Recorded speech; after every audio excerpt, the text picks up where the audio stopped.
Good evening, namaste, welcome dear friends to today's webinar based on Swami Kriyananda ji's book Living Wisely, Living Well. The reading for today is: Act without desire for the fruits of your actions. Take care of the present and the future will take care of itself. The past will then cease to be a burden on your conscience, and the future will await you with a smile. Let me read out to you, friends, a few sayings from great saints about this topic. Take care of the present and the future will take care of itself. Our Guru Paramhansa Yogananda ji said, "Live each moment completely, and the future will take care of itself. Fully enjoy the wonder and beauty of each moment." Ramana Maharishi said, "Engage yourself in the living present. The future will take care of itself." Thich Nhat Hanh, the author of Old Path, White Clouds, which is a kind of a biography on Lord Buddha, he says, "The best way to take care of the future is to take care of the present moment." Other sayings include, "Live where life is happening, live in the present." Your power is in the present moment. The present moment is the only one you have. And finally, I will pick up a quotation from the Bible, from the Gospel of Matthew.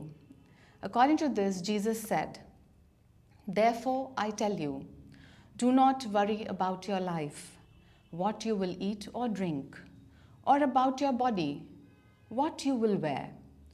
Is not life more than food, and the body more than clothes? Look at the birds of the air. They do not sow or reap or gather into barns, and yet your heavenly Father feeds them. Are you not much more valuable than they?" Well, this is an extreme teaching on not thinking about the future so much. The scriptures always speak the truth and are our ideals, and it is us who need to raise our bars to match their standards. So as I talk today, I will be asking you certain questions, and you may answer them to yourselves, and I will also try to answer them from my own center of understanding. So my first question is, do we think about the future? And I think the answer is yes. Another question, how many times in a day do we think about the future? And the answer can be very simple, many times. So what are the usual thoughts that we think each day? So it starts from me.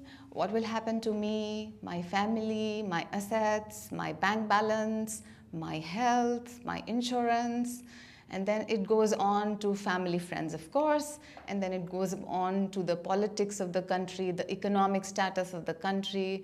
It also goes beyond into the environment, how bad plastics are, or what are the climatic changes that are happening. So we are just thinking about what's going to happen to everybody, and especially to us. So let me ask you another question. Why do we think so much about the future? Most of us cannot predict what's going to happen, but we don't quit trying. We go to the palm reader and we say, "Oh, I want to know what's written on my hand, what's written on these lines." We want to go to the crystal ball gazer. We want to go to a dream interpreter or an astrologer, and we really want to know what's going to happen to us. But the big question is, why do we want to think about the future? There are many answers to this question. And the first answer would be that we don't feel happy and fulfilled in this present moment. We think always that somewhere in the future, some phantom moment in the future will bring us the fulfillment, the satisfaction, and the happiness that our heart seeks now.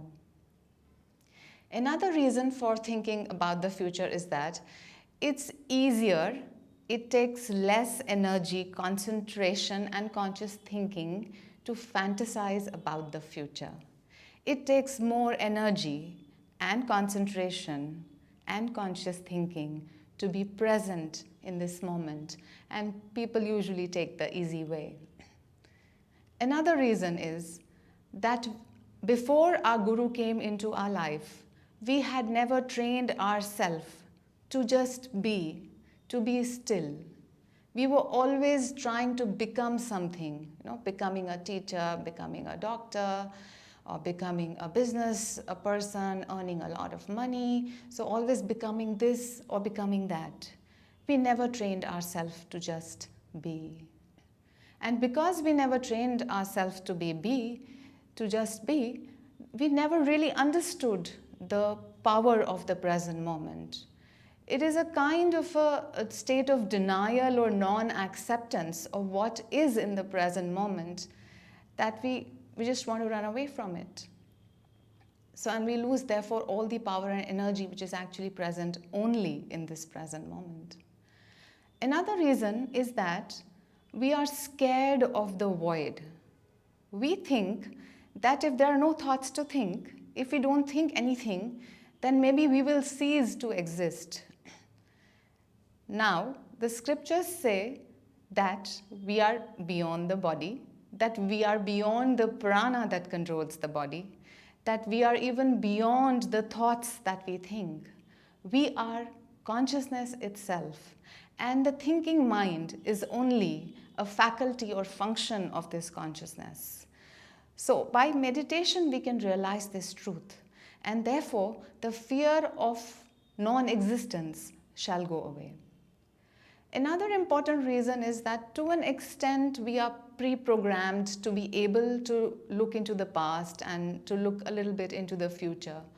If we take the example of prehistoric man, yes, he needed to kind of reflect on the past to see where his food came from or what went wrong in hunting and so on. And then he also needed to just look into the immediate future and see where he would get his next meal from or what would happen the next day about his safety and security.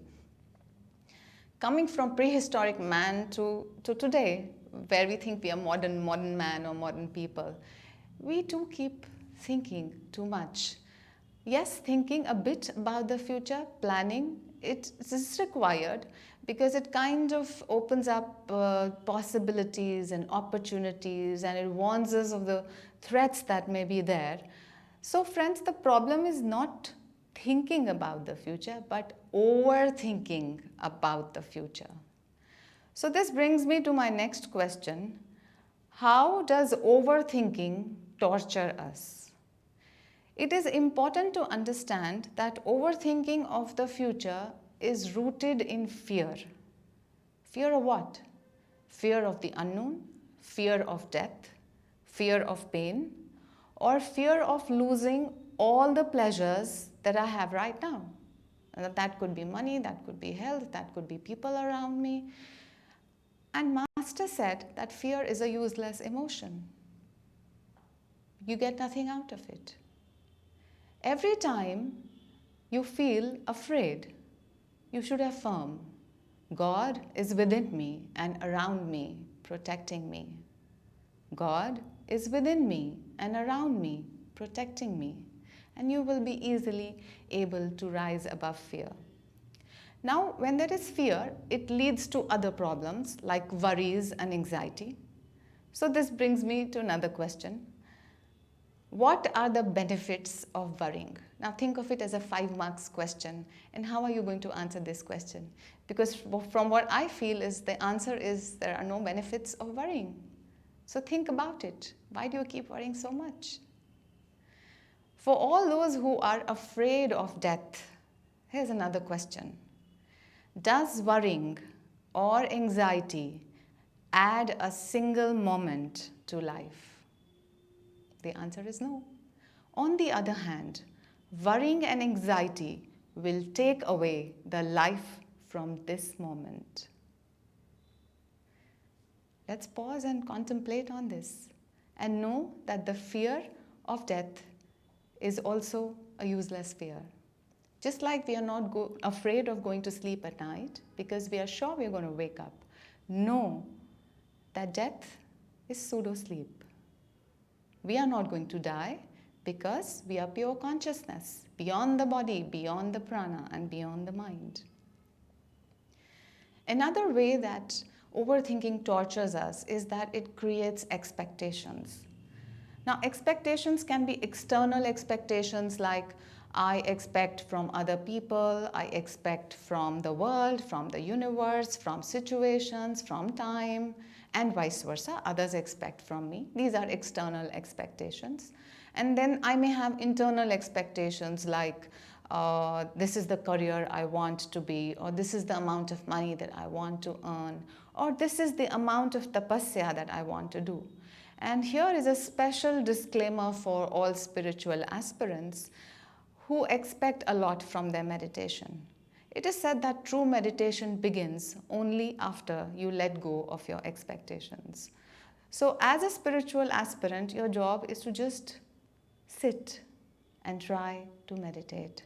Try to concentrate on God or one of His aspects and leave the fruits of your action to the divine. Also, I would like to point out the differences between expectations and possibilities. There's a lot of difference. Now, expectations are basically based on the future, while possibilities are based on the present moment. Expectations, by setting a fixed goal, can narrow our imagination and thought process. On the other hand, possibilities will expand our thought process. Thirdly, expectations will create stress and pressure in your life. On the other hand, possibilities will relax you and help you to be open to all doors and windows, that is possibilities. Another thing is that when you expect, you become reactive because you have a set goal in mind. So anything that happens which you perceive as a threat in the direction of getting your goal will make you reactive. On the other hand, possibilities will make you responsive rather than reactive. A person who is open to possibilities acknowledges very well that even though he has set a particular goal, but on the way to that goal, his thought process might change, or that he may find another open door on the way, and maybe that door would lead him to a place or a goal which was better than what he initially set for himself. And he also acknowledges that even before the goal is met, his physical body may die. So he is open, and because he is open and he is ready, he is happy in this moment. Let me ask you another question. Should we plan for the future? The answer to this question depends on our own state of consciousness. If we are speaking from Krishna consciousness or Christ consciousness or Buddha consciousness, that is the state of oneness, that means we are speaking from Advaita, then planning has no role, because anyway there is synchronicity in life and in the universe. But when we descend to the state of duality, to Dvaita, and even the avatars, when Krishna was an avatar on earth, he had to plan the scenes of the Mahabharata. When Ram descended into duality, he had to plan how he would fight Ravana and bring back Sita. When Christ descended into duality, he had to plan how he would bring his disciples and how he would preach his teachings. And same is with Master. When Guruji came for his mission on earth, he had to plan his talks, his lectures, his lessons, the scriptures that he wrote, and so on. So same is the case with us, that since we are living in this world of duality right now, we need some kind of planning. But that planning can be for the near future and not too much ahead. Because I've heard people say that, oh, what will happen to my children? Will they eat something after 25 years? Will they have bread to eat? Will they have a roof on their head? These are all thoughts which are not required. All you need to look into the future is to determine in which direction should you put your next foot. That's all you need to know. And then you got to do your best in that moment. So let me just enumerate some benefits that planning actually has. So planning does create a roadmap for us. And once there is a roadmap, we kind of set our priorities, that these are the things that I want to do to reach this goal, and these are the things that I want to avoid if I want to reach this goal. And once I have that roadmap and I have my set priorities, then the planning will help me to achieve whatever desire or dream I have. Besides that, planning gives a purpose in life. And many scientific researches on this have suggested that people who have a purpose in life are healthier and happier than others. Now, this brings me to the next question. And the question is it possible to be present in this moment and plan for the future? We must understand that this present moment is not separate from the rest of time and is not discrete in itself. It is related to the past, it is related to the future. It's like a continuum. In fact, the scriptures say that time itself is an illusion, and all that is happening in the past, present, and future is happening simultaneously. Even if we don't understand it that far, we know that we can be present in this moment and reflect on past events without getting caught up, distracted, or overwhelmed by them. So there is no need to bring the sorrow or fear that you suffered in the past. When you think about those thoughts, what's the point in bringing that sorrow and fear to the present moment? So don't get overwhelmed by it. Don't get distracted by those thoughts. And in the same way, it is possible to be present in this moment and look into the future, imagine or visualize the future without getting caught up, distracted, or overwhelmed by it. So the obvious next question is, what do we do? How do we accomplish this? Living in the present moment and planning for the future. Very simple steps. The first thing is, set your goal and leave the expectations aside. Secondly, it is good to visualize or think about your future plans, but do not be obsessed with fixed, limited outcomes. Be open to possibilities. The third is, instead of setting your goal and then worrying about it, do your best in the present moment and enjoy the trying. I will repeat this. Do your best in the present moment and enjoy the trying. And that's what Swamiji said.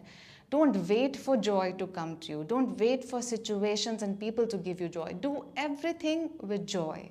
Work with joy, work in joy, work for joy.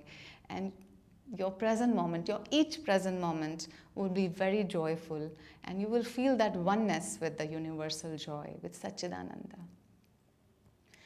Another thing that we can do, friends, and in fact it's very important that we differentiate between planning and worrying. Now, planning is something which we do intentionally with our conscious mind, and it is done in the present moment. On the other hand, worrying is more or less a subconscious thing done unintentionally, and it takes you away from the present moment. Also, the next logical thing would be to balance planning and action. We should be very clear that the action of today is what enables the future to happen. And then, in each moment, let's suppose we have spent one moment in planning about the future. Then when the next moment comes, then it is time to sow the seed of right intent and sincere effort. And then when the next moment arrives, we can water this seed that we have sown again with right intent and sincere effort. And with each moment, this is what we need to do again and again, right intent and sincere effort. If we continue to do that, we know that a tree will be formed, and we know that it will flower and fruit. And the truth is, even if this tree doesn't flower and fruit, we are open to possibilities, and we'll keep putting the right intent and sincere effort, and someday some other tree will blossom for us. And that's so much true for spiritual aspirations. If we combine in each moment the intent of being one with the divine, of self-realization, and the sincere effort in doing our Kriya Yoga practice of meditating every day, then the tree of self-realization has to blossom. It has to bear fruit. It is the promise of the scriptures. It is the promise of the masters, and it cannot be false. So have the courage.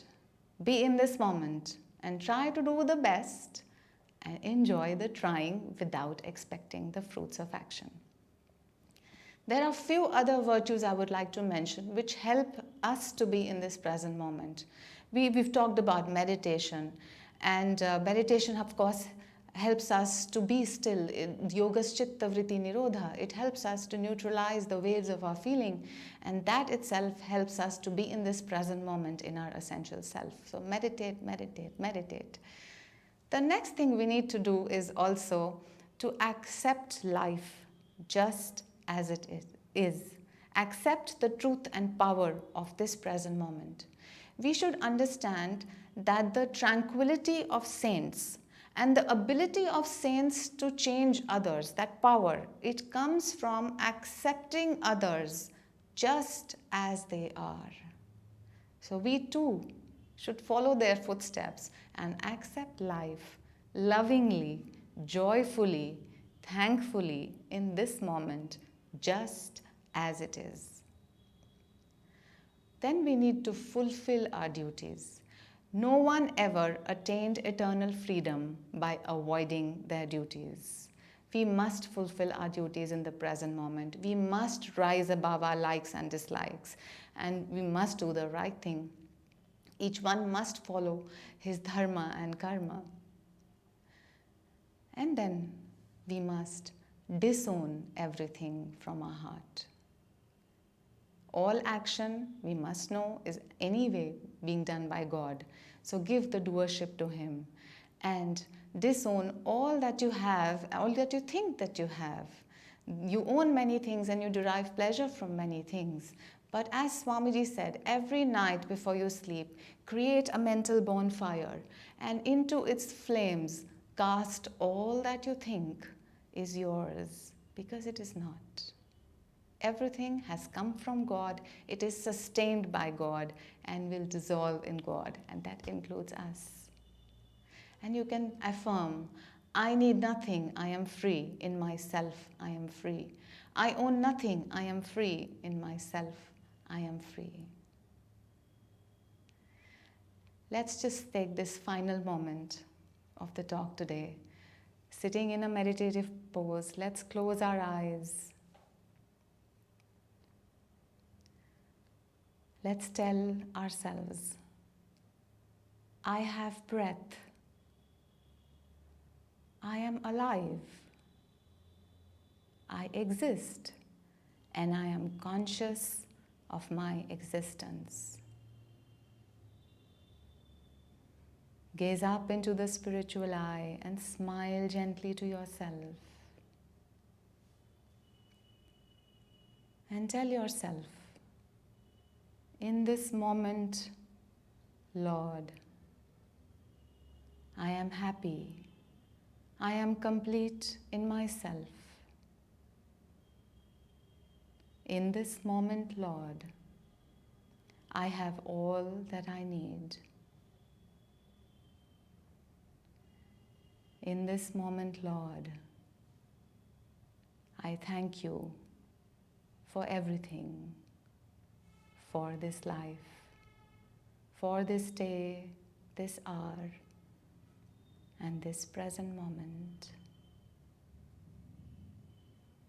Thank you for your love.